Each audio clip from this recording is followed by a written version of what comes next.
Hello everyone, সবাইকে good morning. আশা করছি তোমরা কেমন আছো, ভালো আছো। আর প্রথমেই এই ছাতু দিয়ে শুরু করলাম সকালবেলায়। তো প্রথমে আমি বোনকে নিয়ে আজকে যাচ্ছিলাম ডক্টরের কাছে। বোনের আজকে ছিল চেক আপ। তো আমরা ছাতু খেয়ে গাড়িতে উঠে চলে এলাম ভাঙড়ে। তোমরা নিশ্চয়ই এটা ভালোভাবেই চেনো। তো ওখানেই বোন কাট করেছিল চেক আপে। আর তো বললাম এত লাইন পড়েছে, তুই ততক্ষণ বস, আমি ততক্ষণ মায়ের ওষুধটা নিয়ে নিই। তো এখানেও মেডিসিন নিতে এসে দেখি ভীষণ লাইন পড়ে গেছে। তো মায়ের ওষুধটার জন্য অনেকক্ষণ ধরে লাইন দিলাম। তারপরে শেষমেশে আমার টাইম এলো, আমি টাকার বললাম কত টাকা বলে দিল। তো আমি টাকাটা বের করে রেডি করেছিলাম। তারপরে মায়ের ওষুধটা নিয়ে নিলাম। ওষুধটা নিয়ে তারপরে মায়ের মেডিসিনটা দিয়ে দিল।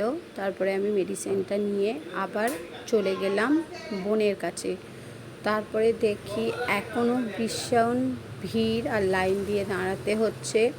তারপরে কি করলাম, আমরা শেষমেশে বোন করে নিল, ওর এন্ট্রি করে নিয়ে চলে গেল ডক্টর দেখাতে। ওর এখন টাইম এসে গেছে, ওকে ডাকছে।